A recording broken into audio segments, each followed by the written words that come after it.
Hello Keshav. है। Hello भैया, नमस्ते भैया।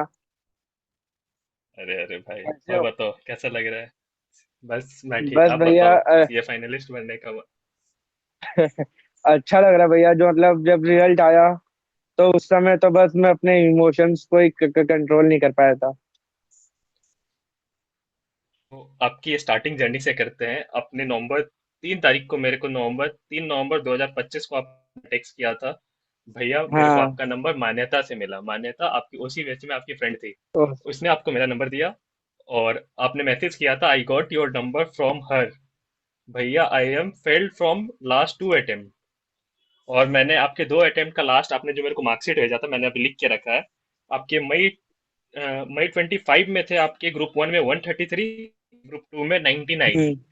सितंबर यस। 25 में थे आपके ग्रुप 1 में 130 और ग्रुप 2 में हम्म। 121। और जनवरी 26 में तो मैं क्या बताऊँ, आप अपने मुंह से ही बता देना जनवरी 26 में कितने नंबर आए। तो इसका राज, अ, जब आपने पहली बार मेरे को मैसेज किया था नवंबर 3 तारीख को, और जब इस बार रिजल्ट वाले दिन एक मैसेज किया, तो दोनों के बीच का फीलिंग और ये जर्नी आपके लिए कैसे, आपने मई 25 से लेकर अभी तक की स्टोरी पूरी बताना। हाँ, ओके। तो भैया जैसे मतलब जून 24 में मैंने अपना फाउंडेशन का दिया था, फर्स्ट टाइम हाँ फाउंडेशन। उस समय तो मेरा फर्स्ट टाइम ही क्लियर हो गया था। हाँ फिर फिर जब मई 2025 में मैंने फर्स्ट टाइम अपना इंटरमीडिएट का एग्जाम दिया था। हाँ इससे पहले आज तक मतलब मैंने कभी अपनी लाइफ में फेलियर तो देखा नहीं था। मतलब मेरे जो ग्रेड्स आए थे हाँ। वो मतलब स्कूल लाइफ टाइम में भी अच्छे ही थे, मतलब हमेशा 85% इसके ऊपर ही रहा है। और अकाउंट्स में तो मैंने 94 भी स्कोर किया था क्लास 12th में। फिर जब मई 25 ओके। से मैंने फर्स्ट टाइम इंटरमीडिएट का एग्जाम दिया, तो मेरी जो प्रिपरेशन हुई थी वो आपका एग्जाम से 15 दिन पहले ही खत्म हुई थी, फर्स्ट टाइम जो होती है। तो आप ये मान के चलो, बस मेरे पास 15 दिन ही था कि उस ओके। एग्जाम को मतलब दोबारा सब चीज रिवाइज करने का। फिर जैसे तैसे मैंने किया वो, रिवाइज किया। फिर उस बीच फर्स्ट ग्रुप के बाद इंडिया पाकिस्तान का वॉर भी स्टार्ट हो गया था। तो जिस वजह से मेरा ग्रुप 2 आगे पोस्टपोन हो गया था। और तो जैसे उस समय क्या है ना, मेरी घर में मेरी सगी दीदी है, उनके घर में फंक्शन था। तो मैं वहां पे चला गया था कोलकाता। फिर मतलब आप ये समझो, जिस दिन कॉस्टिंग का एग्जाम था उस दिन मैं फ्लाइट से आया था दिल्ली। फिर वहां से आया, वहां से घर पे बैग रखा, नहाया और फिर मैं एग्जाम देने चला गया था। मतलब उस समय तो मतलब ऐसा था कि क्या ही बताऊं एकदम। उस समय तो नींद वगैरह में था। तो अभी आप देख होंगे कि ग्रुप 2 में तो बस मेरा 98 ही स्कोर हुआ है। हाँ। फिर इस तरह जब मेरा रिजल्ट आया, मेरा फेलियर लाइफ में फर्स्ट टाइम फेलियर देखा। फिर फिर घर पे भी सब दुखी थे। दीदी भी मतलब दुखी थी कि मतलब वहां पे फंक्शन हुआ, ये वहां आया इसकी वजह से इसका कम स्कोर है। तो उन्होंने कहा था कि फर्स्ट ग्रुप की तैयारी कर, मतलब मैं, और उस सेकंड को एक बार छोड़ दे। तो मैंने उनको बिना बताए दोनों ग्रुप दिए। मेरे को लगा था कि एक ग्रुप भी देता रहूंगा, अगर उस पे भी नहीं हुआ उसकी भी क्या गारंटी है। तो मैंने फिर भैया दोनों ग्रुप दिया, फर्स्ट ग्रुप की ठीक है। प्रिपरेशन थोड़ी अच्छी रखी। सेकंड ग्रुप में मैंने पढ़ा, बहुत कम पढ़ा, आपके ना के बराबर। तो सेकंड ग्रुप तो आप मान के चलो मैं एग्जाम से एक एक दिन पहले ही पढ़ के गया हूँ। ओके। फिर फिर 3 नवंबर को मेरा फिर से आया रिजल्ट, तब भी फेलियर था। तो उस समय तो बस मैं एक मोराल एकदम ही डाउन हो गया था कि बस क्या ही हो रहा है अब। मैं पढ़े भी जा रहा हूँ, घर पे बैठा भी हूँ, कुछ कर भी नहीं पा रहा। पेरेंट्स की भी एक्सपेक्टेशंस वगैरह होती है। फिर मैंने मान्यता से बात करी, उसका भी रिजल्ट उस दिन आया था। उसको मतलब बोला कि मान्यता आपने क्या कैसे किया। तब फिर उसने मेरा रिजल्ट पूछा। तब मैंने जब बोला कि मेरा रिजल्ट पॉजिटिव नहीं आया, तो उसने कहा कि मतलब केशव ये लो, उज्जवल भैया से बात कर लो, वो तुम्हें गाइड कर देंगे। फिर फिर उस दिन मैंने आपको, मेरे को जहां तक याद है, आपको पौने 1 बजे के बाद, पौने 1 बजे के आसपास मैंने आपको मैसेज किया होगा। उस समय फिर मतलब उस हाँ समय भी मैं रो ही रहा था। सुबह आपका 9 बजे के रिजल्ट आया। उस समय मैंने ना कुछ खाया जब तक, ना सोया, सो रहा था। मम्मी भी उस दिन रो रही थी।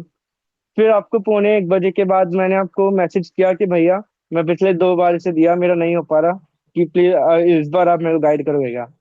फिर आपसे जब क्लासेस लिया, फिर उस समय एक ही था कि अब ना ही कहीं आना जाना है, ना ही कुछ करना है, एक बार खाली मोटिवेट से पढ़ना है, और बस किसी तरह इस बार तो निकालना है, क्योंकि ये लूप बहुत बुरा है। तो आपने जनवरी में दो फेलियर देखने के बाद मई 25 में आपने फेलियर देखा अपने लाइफ में, आपने सितंबर 25 में सेकेंड टाइम फेलियर देखा अपने लाइफ में, और जनवरी में दो फेलियर देखने के बाद और इतना मतलब बोथ ग्रुप एक साथ, तो आपने कैसे डिसाइड किया? और आपने आपने जनवरी में जो एग्जाम दिया, ये फेस जब आपने मेरे को टेक्स्ट किया, मेंटरिंग ज्वाइन किया, तो जनवरी के थोड़े अपने मार्क्स बता सकते हो कि आपने एग्रीगेट में ही बताना है, अभी इंडिविजुअल तो मैं बता ही दूंगा। एग्रीगेट में बोथ ग्रुप आपने जनवरी में पास किया है, और ग्रुप वन में आपका कितना था बताना, और ग्रुप टू में कितना था टोटल में बताना। भैया ग्रुप वन में था मेरा 162, और ग्रुप टू में था मेरा 158, एंड ओवरऑल बोथ ग्रुप का हुआ 320 आउट ऑफ 600। आउट ऑफ 600 मतलब जो बोथ ग्रुप के पासिंग परसेंटेज कितने थे इस बार? 9%। कितने थे? 9%। तो नाइन मैंने आप लोग परसेंट को मेंटर, और एक चीज मैं हमेशा बोलता था कि रिजल्ट परसेंट भी है वो मैटर नहीं करता, आप अपनी मेहनत इतना करो कि अगर 2% भी रिजल्ट आए तो आपको उसमें होना चाहिए, और आप उसमें थे। यस। और आपने जो ये 133, आपने के दो अटेम्प्ट में 130 133 ऐसे थे ग्रुप वन में, वहां से 162 की जर्नी में आपने ऐसे क्या चेंजेस किया कि आपने मतलब पीछे क्या गलती कर रहे थे जो इस बार गलतियां नहीं की? और ये 162 ला के पहले ग्रुप वन का बात करते हैं, अपने अपने एडवांस अकाउंट में ऐसे क्या चेंजेस की, लॉ में क्या चेंजेस की, और टैक्स में क्या चेंजेस की कि अपने मतलब 130 के रेंज में आप होने वाले सीधा 162 पे गए?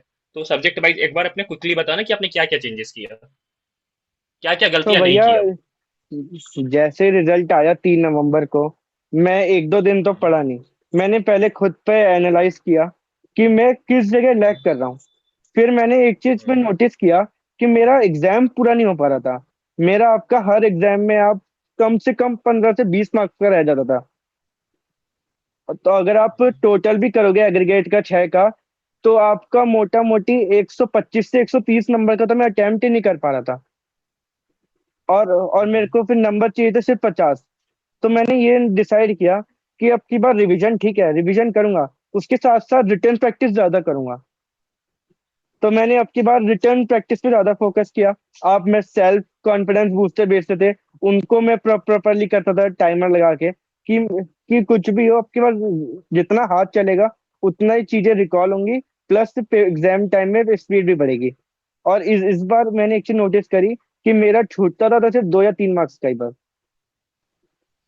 तो एडवांस अकाउंट में क्या गलतियां कर रहे थे जो इस बार नहीं किए?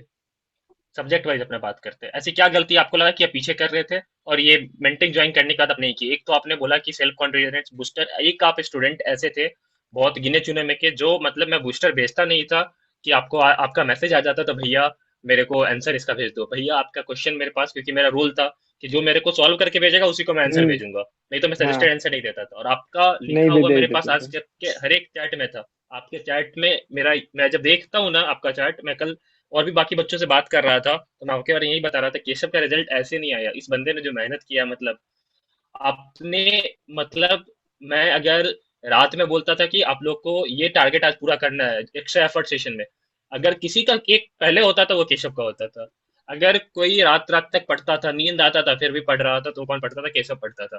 तो आपने मेहनत की, आपको उसका रिजल्ट मिला, और मतलब भाई साहब मतलब ये पॉसिबल नहीं होता कि आप दो फेलियर देखने के बाद, और आप उस रेंज में नहीं थे भाई आप, मतलब मैं सीधा बोलूँ ना, आप उस रेंज में नहीं थे कि आप बहुत ग्रुप क्लियर करो, मगर आपने अपनी मेहनत के दम पे ये करके दिखा दिया कि पॉसिबल है भाई, अगर तुम मेहनत करोगे तो पॉसिबल है। तो आप एक बार सब्जेक्ट वाइज बता दो एडवांस अकाउंट की क्या गलती आपने ठीक की। तो भैया एडवांस अकाउंट में एक गलती तो ये थी कि मैं थ्योरी सब्जेक्ट्स पे उतना फोकस नहीं कर रहा था, और कुछ चैप्टर ऐसे थे जैसे आपका AS24 डिसकंटिन्यूइंग ऑपरेशन, आपका AS25 इंटरिम फाइनेंशियल रिपोर्ट वाला, ऐसे चैप्टर्स को मैं छोड़ रहा था। ये लोग भी आपका अप्रोक्स, छोटे छोटे चैप्टर भी अप्रोक्स आपका 10 से 20 मार्क्स कवर करते हैं। तो एक तो मैं ये छोड़ रहा था, प्लस आपको मैंने पहले ही बताया दूसरी गलती कि मेरा पेपर पूरा नहीं होता था, और तीसरा मैं कि exam time lack of practice मैं ब्लैंक सा हो जाता था। मैं मतलब मैंने अपनी आंसर शीट मंगाई थी। मैंने इतनी छोटी छोटी सिली मिस्टेक की थी, आपको क्या ही बताऊं। फिर मैंने इस बीच, अगर आप इन सब का ओवरऑल एनालाइज करोगे, तो मेन प्रॉब्लम था आपका रिटर्न प्रैक्टिस ही।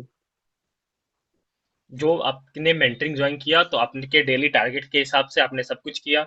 मेरे हिसाब से आप इस हाँ बार भैया। कोई चैप्टर भी छोड़ के नहीं गए होगे, क्योंकि मैंने सारे चैप्टर का नहीं। इंपॉर्टेंट क्वेश्चंस हाँ। और मतलब सारे एएस वगैरह क्या पढ़ना है, कितना पढ़ना है, कौन से क्वेश्चंस हम्म। करना है, कौन से क्वेश्चंस में टाइम नहीं देना है, और लास्ट एडवांस अकाउंट के एग्जाम से पहले मतलब 3 दिन का प्लानर और एक 1.5 डेज का प्लानर कि आपको आज कैसे पढ़ना है वो सब भी प्रोवाइड किया था, तो उससे कुछ छूटा नहीं होगा। सब कुछ आपका नहीं। कवर होके गया था। हाँ। और उस याद है मेरे को ये वो चीज भी मैंने एक पूरा किया आपका था। याद है कि अपने रात में जब एक बार एमसीक्यू का एक्स्ट्रा एफर्ट सेशन रखे थे, केस स्टडी, उसमें अगर कोई एमसीक्यू किया था, 33 एमसीक्यू किया था वो आप थे, दूसरे नंबर पर 28 वाला था, वो 30 या नहीं 30 नहीं एमसीक्यू नहीं आपने नहीं किया नहीं। था। सेकंड सेकंड नंबर पे था मैं। फर्स्ट नंबर फर्स्ट में पे कौन आई था? थिंक, और आई थिंक और कोई था, या तो शायद गौरीश था, या शायद नहीं, गौरीश गौरीश का तो ग्रुप टू था, गौरीश का तो ग्रुप टू था। फर्स्ट नंबर पे आप थे या फर्स्ट नंबर पे कोई और था? और था भैया। मैं इसको याद है, मैं सेकंड नंबर पे था। मेरा उस समय 35 आगे हुआ था। 35, मैं 33 बोल रहा था, 35 आप हाँ। करके रखे थे वो आप। 35 तो MCQ। आपने हर एक चीजें मतलब आपने एडवांस अकाउंट में ना पहला गलती आपने जो ठीक किया कुछ छोड़ा नहीं, हर चीज को करके गए थे। इंपॉर्टेंट चीजों को थोड़ा ज्यादा टाइम दिए थे, कम इंपॉर्टेंट चीजों को अपना थोड़ा कम टाइम दिए थे, और अपने रिटेन प्रैक्टिस के लिए अपने कॉन्फिडेंस बूस्टर सॉल्व किए थे। अब आते हैं लॉ पे। कॉन्फिडेंस लॉ को आपने बूस्टर कैसे? किया। हाँ। कॉन्फिडेंस बूस्टर किया। प्लस जो आपका मॉक टेस्ट पेपर आईसीआई ने 10-10 मॉक मॉक टेस्ट कर, मतलब अपने उसमें डाल रखा है साइड पे। उसमें से हाँ। मैंने 2 या 3 मैंने किया था प्रिपरेशन अकाउंट्स की दोबारा रिवीजन से पहले। क्योंकि हम इतना तो हम प्रिपेयर होते हैं कि हम अगर रिवाइज ना भी करें, तो भी हम उसको सॉल्व करके 50 से 55 नंबर ला सकते हैं। तो मैंने वो भी सॉल्व किया था आपका अकाउंट्स की रिवीजन से की थी उससे पहले। और आपने नवंबर 3 को अपना आपने मेरे को मैसेज किया था, और अपना मेंटरिंग शायद 10 तारीख से चालू हुआ था, 10 या 12 नवंबर से। 11 11। 11 नवंबर से चालू हुआ था, तो 2 महीने हम्म। के अंदर में आपका पूरा सिलेबस रिवीजन एक या दो बार कितना बार हो गया था? बाकी बच्चे को लगता होगा नहीं हो, कितना बार रिवीजन हो गया था ऑलमोस्ट? सर 2 बार तो मतलब मोटे मोटे रिवाइज हुआ था, तीसरी बार मतलब हम जो इस तरह गो थ्रू करते हैं वो हो गया था। एक्स्ट्रा एफर्ट सेशन में कर लिए थे अपने। हाँ हाँ। अब बात करते, चलो लॉ पे आते हैं। लॉ में आपने क्या गलतियां की थी कि मतलब लॉ में भी आप ऐसे 130 40 ऐसे थे, और वहां से आपने 58 स्कोर किया लॉ में। आई थिंक मैंने 58 था इस बार, मैंने देखा हाँ, इस बार 58 58 था। था लॉ में। लॉ में भी एक सबसे बड़ी गलती की रिटर्न प्रैक्टिस नहीं थी, तो वहां पे आंसर फ्रेमिंग मेरे से हो नहीं रही थी। प्लस कुछ ऐसे थे जिनकी प्रैक्टिस नहीं कर रही थी, तो मैं मतलब मैं प्रेशर में आया था कि इस वाली केस स्टडी को कैसे सॉल्व करूं। तो एक वो प्रेशर भी था। प्लस मैंने आंसर अपनी आंसर शीट मंगाई थी, तो ये भी देखा था कि मतलब प्रोविजन तो सही लिखा है उसका, लेकिन जो वो लिखते हैं आपका कंक्लूजन, कंक्लूजन। उसमें मतलब मैं सही से मतलब नहीं लिख पा रहा था। और प्लस मतलब आप ये मान के चलो मेरी, क्योंकि पेपर तो सब बोलते हैं डिफिकल्ट था, उस समय मेरी प्रिपरेशन नहीं थी, तो मैं भी यही बोल रहा था कि पेपर डिफिकल्ट था। लेकिन बहुत बच्चों ने किया भी क्लियर। 60 नंबर 70 नंबर आए भी थे बच्चों के। तो गलतियों को ठीक से किया। क्या भैया? लॉ के जैसे आपने बोला कि आपकी रिटर्न प्रैक्टिस, पेपर पूरा ना होना, सिलेबस में कुछ कुछ आप छोड़ना, तो उस सब को आपने कैसे ठीक हम्म। किए थे? इसमें इस बार कैसे ठीक किए थे? क्या क्या किए कि वो तो ठीक हुआ? भैया, हाँ, तो पहले तो मैंने चैप्टर वाइज चैप्टर रिवाइज किया। फिर हाँ। उसका एक ग्रुप में किसी से मैंने एक लिंक लिया था विवित्सु का। अब आपका यही अपना बोध ग्रुप वाले ग्रुप थे। उसमें चैप्टर वाइज एमटीपी हाँ। आरटीपी थे। तो उसको मैंने चैप्टर रिवाइज करने के बाद उसको सॉल्व किया था। उसके बाद फिर जब आपने धीरे धीरे सेल्फ कॉन्फिडेंस बूस्टर बनाया, 3 3 4 4 चैप्टरों का, फिर उसे सॉल्व किया। फिर जब पूरा हो गया था, फिर मैंने मॉक टेस्ट सॉल्व किया लॉ का। लॉ तो उसमें लॉ के मॉक टेस्ट तो ज्यादा सॉल्व नहीं करे, वो तो 2 या 3 इनफ थे प्रिपरेशन के लिए। और रात में एक्स्ट्रा एफर्ट सेशन में जो अपने क्वेश्चन उस दिन सॉल्व किए थे, जिसमें से एग्जाम में 4 5 क्वेश्चन एक ही जैसा आ गया था, एलएलबी वाला हाँ, क्वेश्चन था, एग्जैक्ट आया था, और एग्जैक्ट जीसीए का गेम क्वेश्चन था। चेंजर। हाँ। और हम फिर लोग, और एक चीज क्या आपके साथ चेंजेस किए थे कि अपने इस बार चैप्टर सीक्वेंस में रिवाइज किए थे। मेरे को जहां तक याद है, जो मैं हाँ। करवाता हूँ अपने, पहले अदर्स लॉ में ज्यादा फोकस किए थे, और जो जीसी और आईओएस अदर। का अपना जो बाकी बच्चे छोड़ के जाते हैं, उसमें अपने गेम चेंजर जो अपना है वो गेम चेंजर हाँ सारा कवर वो किए थे। वो वाला आपने जो 50 मार्क्स का टेस्ट लिया था अदर्स लॉ का, उसमें भी हाँ, मतलब दस लॉ उस का। दिन भी मेरे को, उस दिन ही मेरे को अदर्स लॉ में डर था क्योंकि मेरे से वो होता नहीं था चैप्टर। फिर मैंने उसके ऊपर फोकस किया, तो और वहाँ एग्जाम में मैं उसको अच्छे से परफॉर्म कर पाया। क्योंकि अपने सीक्वेंस वाइज मेरे को मेन पोर्शन होता है कि हाँ अदर्स लॉ अच्छे से कर लो, फिर अपने सीक्वेंस वाइज अपने रिवीजन किए थे, तो आपने लॉ को भी क्योंकि वो ऐसे जो टैकल किया। हाँ। क्योंकि वो क्योंकि जो अदर लॉ है ना, वो आपका ज्यादा पोर्शन आपका वेटेड रखता है एग्जाम में। अगर हम उस पर फोकस करें तो आपका ये होता है कि 50 मार्क्स तो कवर हो गया। 70 मार्क्स का मेरे को कंपनीज एक्ट आता है, उसमें से भी मैं अगर 20 to 30 मार्क्स स्कोर कर लूं तो मतलब कोई भी 60 तक तो पहुंच सकता है, 60 80 तक पहुंच सकता है। आराम से। चलो अब आते हैं अपने टैक्स में क्या चेंजेस किया आपने, टैक्स में क्या गलतियां की थी पहले आपने। भैया टैक्स में एक तो गलती थी ये मेरी कि जीएसटी के मेरे को प्रोविजंस एग्जाम टाइम पे याद नहीं आते थे। मतलब उसके जो न्यूमेरिकल्स है वो तो कर लेता था मैं, लेकिन वो सब थ्योरी वाले क्वेश्चंस में मैं परफॉर्म सही से नहीं कर पाता था। और एक जो इनकम टैक्स में वो जो बड़ा क्वेश्चन आता है 15 मार्क्स का, उसको भी मैं हर बार छोड़ छोड़ देता हाँ। था। तो टैक्स में तो आप समझो 25 मार्क्स तो छूट छूट जाता था मेरा अप्रोक्स। अब की बार भी छूटा है वो 15 नंबर वाला क्वेश्चन। मैं ऐसा नहीं कह रहा कि अब की बार मैंने कंप्लीट किया है, वो भी मेरा छूटा था। मगर लेकिन बस अटेम्प्ट किया मेरे को, होगा। हाँ अटेम्प्ट किया था। उस आपने बोला था कि अगर नहीं होता क्या कम से कम उसको शुरू करके आओ, तो बस मैंने आपकी बार वही बात मानी कि उसको शुरू करके आया, जितना हो सकता था उसको मैंने वहां तक सॉल्व किया। मेरे को अब की बार यही था कि डर में कि टैक्स के कारण मेरा ग्रुप रहना जाए। और अपने टैक्स के लिए क्या क्या चीजें किए थे कि आपकी गलतियां ठीक हुई थी। एक तो भैया टैक्स के लिए तो मैंने क्या कहते हैं रिवीजन वीडियो देखा था। हम्म। मैंने उनकी टेक्स्ट की डीटी की क्लासेस आरिश खान सर से ली थी, तो उन्हीं के रिवीजन वीडियो देखे थे। और जीएसटी में मैंने सीआर राजकुमार सर की क्लासेस ली थी, तो उनके रिवीजन वीडियोस देखे थे। और न्यूमेरिकल्स तो थे वही मैंने सेम, एक उसमें जो लिंक था विवित्सु का, उसमें सारे सब्जेक्ट्स के वो थे, चैप्टर वाइज क्वेश्चन आपका एमटीपी आरटीपी, तो वही मैंने बस सॉल्व किया।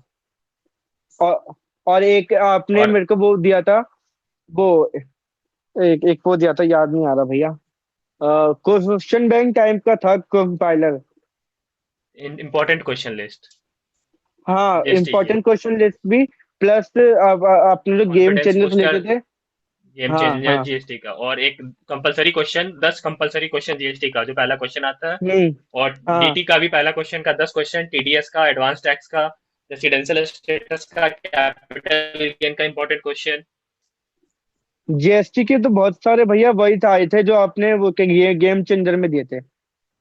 और अपने रात में जो एक्स्ट्रा एफर्ट सेशन में किए थे एक बैठ के।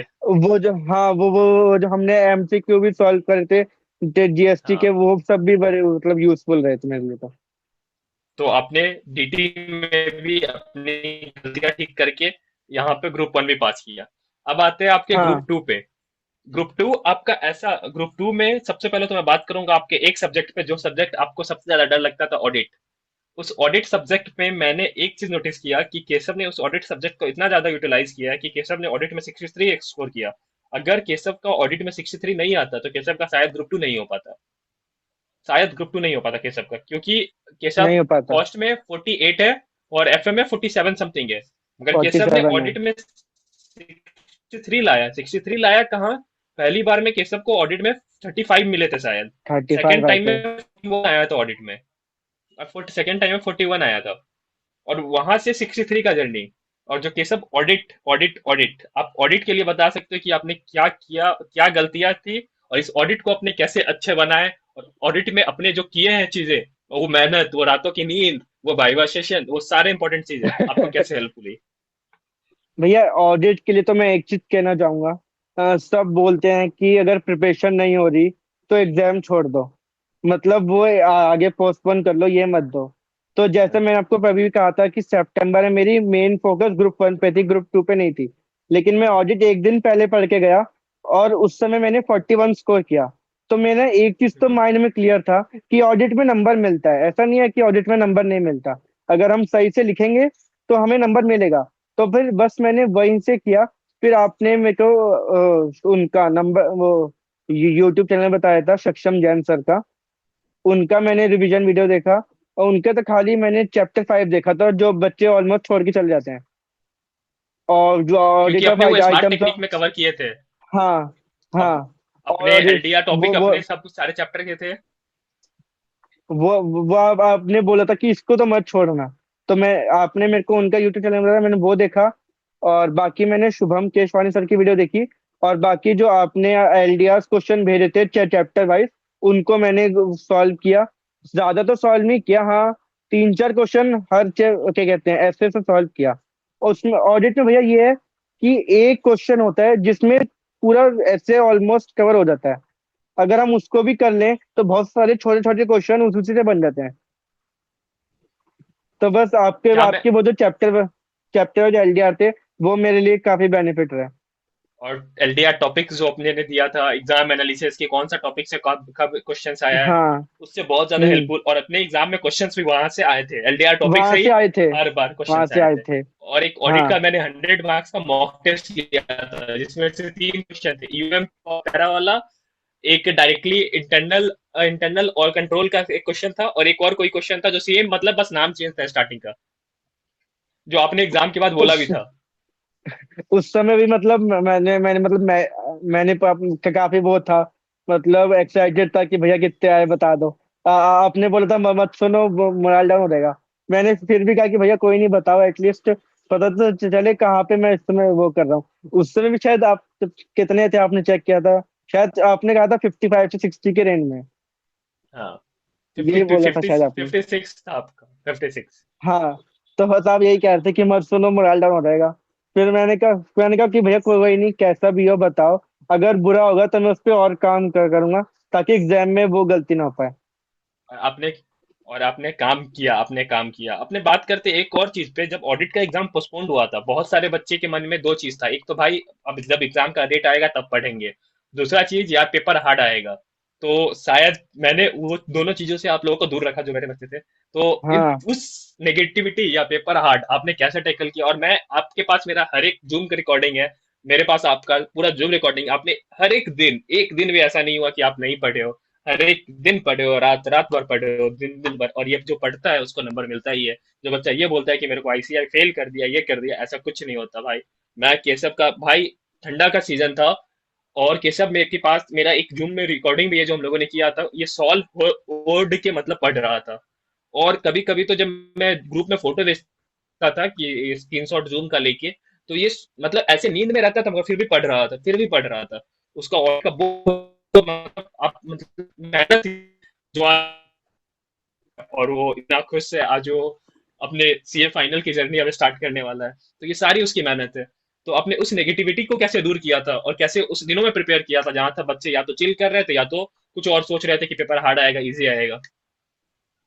एक तो भैया आपने जो लाइन बोली थी जिस दिन पोस्टपोन हुआ था, कि छोड़ना मत, प्रिपरेशन तुम करना छोड़ना मत। इस समय बहुत सारे बच्चे चिल मार रहे होंगे, तुम लोग उसको उस टाइम को यूटिलाइज करना, उस टाइम को छोड़ना मत। तो बस मैंने वही था, चाहे उस समय पहले पढ़ता होऊंगा मैं 10 घंटा 11 घंटा उस प्रिपरेशन दिन में, लेकिन मैंने उस 10 दिन में पढ़ना नहीं छोड़ा। चाहे 5 6 घंटा 7 घंटा जितना भी मेरे से हुआ, मैंने पढ़ा। मेरा बस यही था कि अगर मैं इस टाइम को यूटिलाइज करूंगा तो एग्जाम आते आते मेरे पर प्रेशर नहीं पड़ेगा कि मैंने अभी तक कुछ भी कवर नहीं किया। तो बस मैं वही थोड़ा थोड़ा पढ़ता रहा। हाँ ये है, लास्ट में आते आते माइंड एकदम एग्जॉस्ट हो गया था, एक ही चीज पढ़े जा रहा हूँ पिछले 10 दिन से। ना ही कोई चिल मोड, ना ही कहीं जा पा रहा हूँ। बस वो था एक माइंड में। लेकिन फिर बस लास्ट में जब एग्जाम कंप्लीट हुआ, जब मैंने आपको कहा कि भैया 65 to 70 तो आ ही जाएगा, उस दिन लगा कि हाँ वो 10 दिन पढ़ा हुआ खराब नहीं गया। और वो ऑडिट के वाइवा सेशंस जहां आप लोग एक दूसरे से क्वेश्चन पे क्वेश्चन करते थे, आज मेरे को याद है कि आई हैव वन क्वेश्चन। आपने फिर आप ऐसे। आप थे, अगर आपको वाइवा में नहीं समझ में आता था, तो आप वाइवा में किसी और स्टूडेंट को मैं बोलता था समझाने के लिए, आप बैठ के सुनते थे, समझते थे, फिर अपने क्वेश्चंस देखते थे, क्वेश्चंस लर्न करते थे, क्वेश्चन सब करते थे। तो वो चीजें कैसी रही वा, आपकी जर्नी में? वाइवा क्योंकि सेशन तो आपकी भैया स्कूल बहुत ही टाइम की बड़े। चीजें याद आ गई होगी, ये तो चीजें स्कूल में होता है। वाइवा सेशन तो भैया बहुत ही बढ़िया था, क्या बताऊं, इतना फन, मतलब उसमें रात को भी चाहे नींद भी आ रही हो लेकिन पूरा उस समय वाइवा सेशन में वो नींद भाग जाती थी। मतलब हम सामने वालों से, मतलब उस बीच तो रूम में तो सब म्यूट पे रहते थे, लेकिन उस समय सबके माइक खुल जाते थे, सब इंटरेक्शन भी होता था। मतलब मजा भी आता था, प्लस लर्निंग भी होती थी। और मेरे को तो अभी भी याद है वो ऐसे नंबर 600, एक मिनट, 710 और 500 के बीच में मेरी जो वो हुई थी किसी को मैंने किया था कट। और सैम बस को भैया सैम वही को वही सैम को था। या तो सैम को। हाँ। सैम ही थी। मैं और मेरे को लगा कि नाम पता नहीं, लेना चाहिए सैम ही नहीं थी। लेना। हाँ। नहीं नहीं, सैम ही थी। और ऑडिट में तो आपने मतलब बल्ले बल्ले कर दिया 63। मतलब जो ड्रीम होता है एग्जामिनेशन ऑडिट में लाना बहुत बच्चों का, वहां पे आपने ला के दिखाया। और अब कॉस्टिंग और एफएम में बात करते हैं। कॉस्टिंग और एफएम में आपने क्या क्या किया? ये आपने कॉस्टिंग एफएम में भी टैकल किया 2 फेलियर के बाद, उसको कैसे ठीक किया? भैया कॉस्टिंग भी सच बताऊं तो मेरे को बुरा लगता था। इनफैक्ट आज क्लियर करने के बाद तक मेरे को कॉस्टिंग बेकार लगता है, क्योंकि इसमें पता नहीं, मतलब मेरे में ही कुछ कमी है। सब बच्चे बोलते हैं एग्जाम्पशन आ गया, मेरे को लगता है कि मैं कहाँ लैग करूं कि मेरा एग्जाम्पशन नहीं आया। मेरे को कॉस्टिंग आज तक बेकार लगता है। कुछ तो जो मैंने क्लासेस ली थी कॉस्टिंग की, वो भी एक्चुअली शायद मेरे से गलती हो गई, मैंने फैकल्टी सही चूज नहीं किया। तो बस वो जो कॉस्टिंग का जो फाउंडेशन है मेरा, कौन सी वही। फैकल्टी थी आपकी? आप नाम ले सकते हो, कौन सी फैकल्टी थी आपकी? नाम ले सकते हो, ऐसा कुछ नहीं है, बाकी बच्चे भी देखेंगे ना। सर वो मैं यहीं पे लक्ष्मी नगर में है वो, कौन? सीएमए सुमित रस्तोगी। अच्छा। मैं ऐसा नहीं कह रहा कि उनके मतलब पढ़ाए हुए बच्चे पास नहीं हुए, मेरे को उनका तरीका समझ नहीं आया। आपके लिए वो अच्छा नहीं था। हाँ। हाँ, ठीक है। तो इस अपने इस चीज को कैसे ठीक किए कि अपने कॉस्टिंग में भी 48 स्कोर करके आए और अपना एग्जाम भी पास हुआ यार, बहुत ग्रुप पास किए, तो उस चीज को कैसे ठीक किए? तो भैया कॉस्टिंग में तो सबसे पहले तो मैंने चैप्टर वाइज रिवीजन किया। और मैंने वो रंजन टारगेट वाइज रंजन था। पे, हाँ, मैंने रंजन पेरीवाल सर के चैप्टर वाइज वीडियो देखे थे। फिर आपने जो क्वेश्चंस दिए थे बस इनफ वही सॉल्व करे थे। और आरटीपी पीवाईक्यू जो था, उसमें से एक क्वेश्चन सर्विस वो क्वेश्चन मेरे को याद है, सेम टू सेम क्वेश्चन था सर्विस का। और एलडीआर क्वेश्चन में से भी 2 क्वेश्चन थे हाँ, अपने। वो एक तो वो क्वेश्चन आया था जो आप कह रहे थे कि इसके आने के बहुत चांसेस है, 2 साल हो गए आया नहीं, वो एग्जैक्ट क्वेश्चन आया हाँ। था। तो उसको तो वो चलो, बस मैं प्रैक्टिस प्रैक्टिस करके गया, वो तो हो गया था सवाल। अब आते हैं अपने एफएम पे। एफएम को कैसे टैकल किया आपने? तो भैया एफएम तो मेरा बढ़िया था। मैंने उनकी क्लासेस स्वप्निल पटनी सर से ली थी, एफएम एसएम दोनों ही। उसके मेरे मतलब एफएम का जो कॉन्सेप्ट था वो तो स्ट्रांग था, लेकिन मेरे को पता नहीं क्यों मैंने आंसर शीट भी मंगाई थी आपका सितंबर वाले में। तो मेरा आई थिंक कितने आए थे, शायद 39 आए थे, अगर मैं गलत नहीं हूँ तो। 39। 39 के अप्रोक्स, 39, 39। 39 के आए थे। हाँ। तो उसमें भी थर्टी मेरा नाइन मेजर 39। पोर्शन एफएम से, हाँ, 39 थे। और उस समय भी मेरा जो मेजर मार्क्स आए थे आपका एफएम में ही आए थे, एसएम में नहीं आए थे।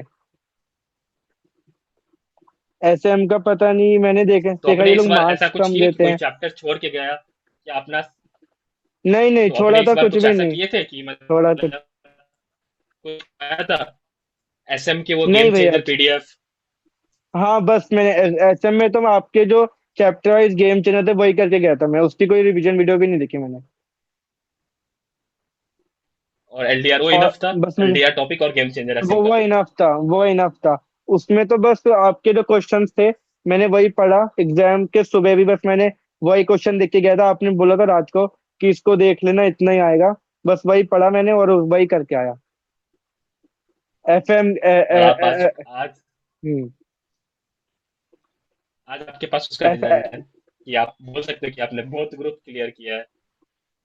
तो आपने बोथ ग्रुप का एग्जाम दिया है, तो बोथ ग्रुप के एग्जाम देने में मेन बात क्या होता है ना, बच्चे की कंटिन्यूटी खो जाती है कि मतलब अगर कोई एक पेपर भी हाँ। बेकार चला जाए, तो यार इतना 8 दिनों तक एग्जाम देना, मतलब इतने दिनों तक कंटिन्यू एग्जाम देना, तो बीच में गड़बड़ सा हो जाता है। तो आपने क्या, आपको कुछ ऐसा दिया कि आप मतलब ये पेपर में देखिए आए हो तो आप एग्जॉस्ट, अब क्या प्लानिंग करना है, कैसा प्लानिंग करना है, आपको उस चीजों की कोई टेंशन लेनी पड़ी? क्या पढ़ना है, नहीं नहीं पढ़ना है, भैया कुछ वो, भी? नहीं भैया, वो तो आपने उस समय 2 महीने में बता ही दिया था कि लास्ट के 1.5 दिन में क्या करना है। तो मेरे पर प्रेशर नहीं था कि अब ये उठाऊं ये उठाऊं, मेरे को पता था एग्जाम से आना है, ये करना है, और फिर आज ये इतना करके सोना है, नेक्स्ट डे इतना ही बचेगा, फिर वो करना है, फिर नेक्स्ट डे पेपर देना है।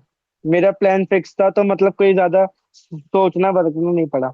अगर कोई एग्जाम मेरा, मेरे को जहाँ तक याद है टेक्स्ट में मेरे थोड़ा लो हुआ था मेरा परफॉर्मेंस, उस दिन भी आपने कहा था कि कॉस्टिंग का पढ़ो, तो फिर मैंने उस दिन थोड़ा ज्यादा ब्रेक ले लिया था, आने के बाद 3 4 घंटे, फिर मैंने वो पढ़ने लग गया था, ये बैठा नहीं कि कोई नहीं खराब गया है तो अब छोड़ देता हूँ या ये कर देता हूँ।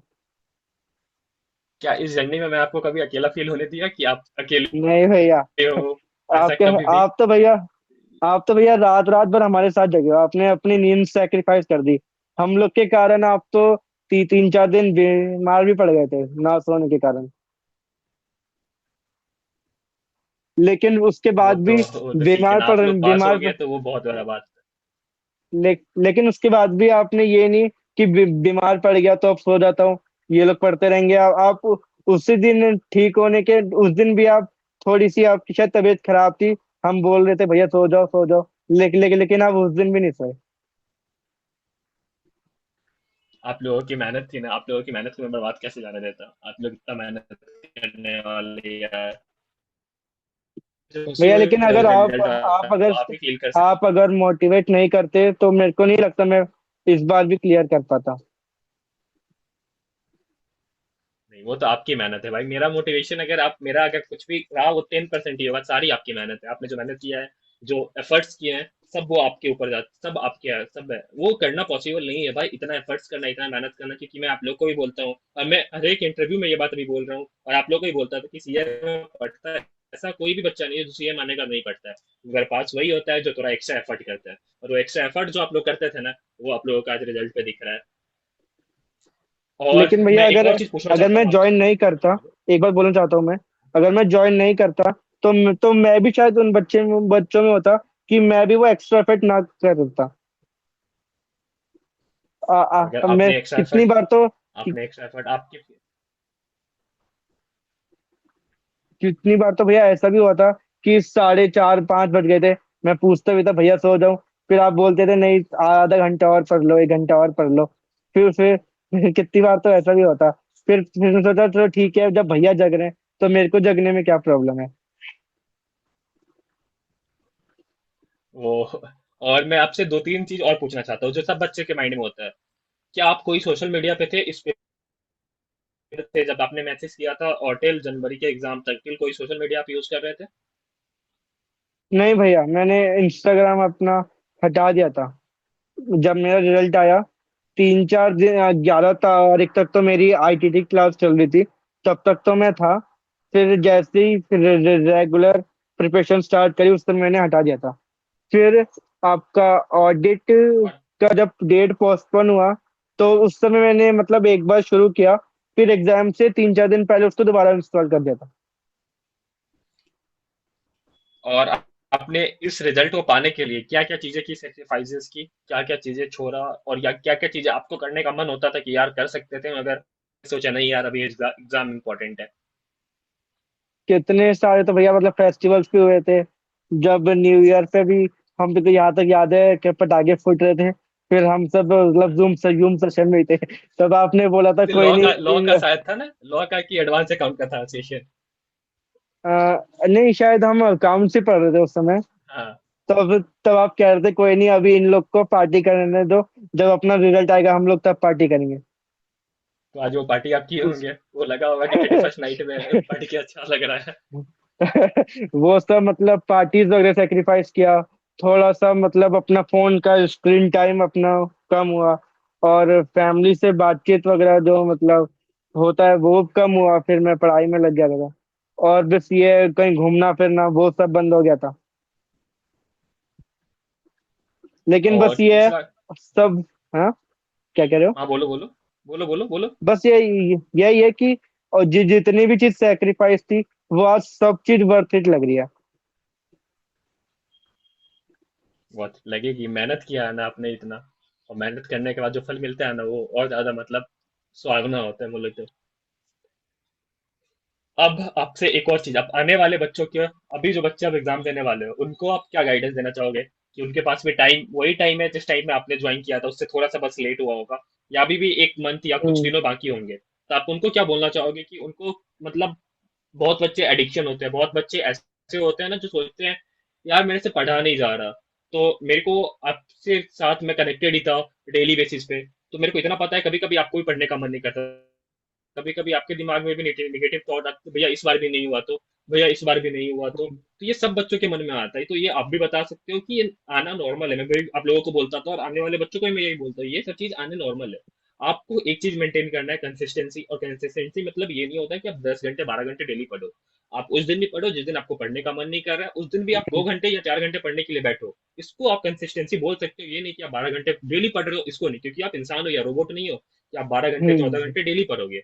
आपको जब मन नहीं कर रहा है, अगर आप उस दिन 2 घंटे ही पढ़ रहे हैं ना, तो वो चीज कंसिस्टेंसी है। तो आप बच्चों को क्या गाइडेंस देना चाहोगे कि उनके मन में अगर ये सब थिंकिंग आ रहा है, तो लास्ट के एक मंथ में या 20 दिनों में कुछ भी, तो ये कैसे रहे?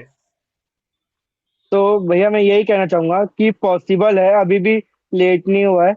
अभी भी इनके पास अप्रोक्स आपका शायद महीना भर बचा है। महीना भर है हम्म। शायद। हाँ, तो महीना अभी भर भी तो अभी है। ये लोग चाहे तो अभी भी क्लियर कर सकते हैं। अभी भी इनका 1 से 1.5 बार या 2 बार रिवीजन हो सकता है। इनको बस ये करना है, पिछला भूल जाए। मैं मानता हूँ भूलना इतना आसान नहीं है। मैं भी उस फेज से गुजरा हूँ। भूलना आसान नहीं है। लेकिन इनको एक बार अपने दिमाग से चीज को साइड निकालना पड़ेगा कि जो हो गया हो गया। अब आगे उस चीज को हम रिपीट ना कर पाए, वो दिन दोबारा ना आए। तो उसके लिए हम कैसे पढ़ना है, किसी भी तरह चीजों को, सब चीज को भूलना पड़ेगा। मैं भी जब अपना पढ़ता था, मेरे दिमाग में भी आता था कि अगर अब की बार भी मैं क्लियर नहीं कर पाया, या फिर से 3 नवंबर अगर आया मेरी लाइफ में, फिर बस मैं यही सोचता था कि अब बस जो हो गया हो गया। अब मेरे को अपना दोबारा 3 नवंबर नहीं, अब मेरे को अपना क्या कहते हैं, मेरे को अब अपना 8 मार्च बनाना है किसी तरह। ओहो। उस दिन तो आज के दिन उ, आपका भी उ, यही था। क्या? हेलो? क्या? 8 मार्च के दिन आपकी मैसेज की खुशी भी 3 नवंबर को जो आपने मैसेज किया था, 3 नवंबर को जो हाँ। आपने मैसेज किया था और 8 मार्च का मैसेज में, दोनों में डिफरेंस आपको दिख ही रहा होगा। और उस दिन तो वो वुमेन्स डे भी था। बहुत सारी वुमेन्स का भी ब्लेसिंग्स वगैरह थी, मेरी मम्मी, दीदी। और और आपकी मेहनत। हाँ, मेहनत। और लास्ट चीज आपसे, ऐसे ये क्वेश्चन तो मैं बहुत कम पूछता हूँ, लास्ट चीज आपसे, क्या आपको मेंटरिंग, आप पहले 2 अटेम्प्ट में मेंटर नहीं था आपके पास, सीए में बहुत बच्चे, मेरे को लगता है कि एज अ प्लानिंग करने में बहुत बच्चे नहीं हो पाता, आपके पास मेंटर नहीं था, मगर इस अटेम्प्ट में आपके पास, मैं था आपके पास, और अगर मेरे से कुछ हेल्प हुआ होगा या कुछ बेनिफिट लगा होगा तो आप बता सकते हो, कि अगर मैंने आपकी जर्नी में कुछ आपके लिए मदद किया होगा तो आप बता सकते सबसे भैया तो सबसे बढ़िया मेरा मेंटर नहीं था, ना ही मेरे को पता था कि अपनी डेली की रिवीजन किस तरह करते हैं। मैं सच बताऊं, अगर एक स्टेटमेंट में आपकी मेंटरशिप को करूं, आपने स्पून फीडिंग किया है। हमने सिर्फ उसको खाया है। आपने सारी चीजें आगे से आगे चीज तैयार करके रखी। सारे टेस्ट, सारे आपके चैप्टर्स के टेस्ट और आपका प्रिपरेशन, आपने सब किया। आपने स्पून फीडिंग करी है अगर आपके सुनो। हमने उसको बस खाया है और कुछ अपनी साइड से कुछ नहीं किया। हो। ऐसा मत बोलो यार, बाप रे भाई, बहुत बड़ा स्टेटमेंट हो गया। नहीं मगर भैया। मेहनत थी यार आप लोगों की, अगर मैं स्पून फीडिंग भी कर रहा, आप लोग मेहनत नहीं करोगे तो पॉसिबल बस नहीं होता, बस आप इसमें लोगों ने यही जो है, मेहनत किया तभी तो पॉसिबल है। आपने खिलाया है, जो जो जो उसको खाया है वो क्लियर किया है। और जो उसको मतलब किसी तरह नहीं हो पाया, मेरे को भी ये मतलब दुख था कि जिनके साथ भी उस दिन भी मैं लाइव में आया, एक दो फेसेस देखे जो मेरे साथ थे। मेरे को पर्सनली इतना दुख हुआ कि अगर काश ये भी होता तो आज ये लोग भी मतलब मेरे को मतलब सच में उस दिन बहुत दुख होता। मैं उस दिन बता तो नहीं पाया वहां पे, हो जब जाएंगे अब वापसी आ रहा था रिटर्न। अब वो लोग भी सुन लिए, वो लोग भी सुन लेंगे, अब वो लोग भी आ गए मेंटरिंग में, तो वो लोग भी हो जाएंगे। पक्का वो लोग भी आ गए, ज्वाइन कर लिए वो लोग भी मेंटरिंग, अब हो जाएंगे वो लोग भी। उनको उनको भी भैया जल्दी से सीए फाइनलिस्ट बना के भेजो। पक्का पक्का पक्का। हाँ। तो thank you so much Keshav, मैं आपकी जर्नी में हेल्प कर पाया। थैंक यू भैया। और ऐसे ही मतलब आप और आगे जाते रहो, और कोई भी हेल्प लगे भाई तो मैं सीधा बोलता हूँ कि बस एक डीएम हूँ आपसे दूर, कभी भी बिल्कुल कुछ भी भैया। लगे। और बिल्कुल भैया। कोलकाता आना हो तो पक्का मिलना, कोलकाता आना तो पक्का बिल्कुल भैया, मिलना। बिल्कुल इस बार आऊंगा, पक्का आपसे मिलूंगा। और वो फाइनल में भी भैया प्लीज हुई मोटिवेट और हेल्प करते रहना। पक्का पक्का पक्का। और घर में सब खुश है? बढ़िया भैया। ठीक है। ओके। केशव।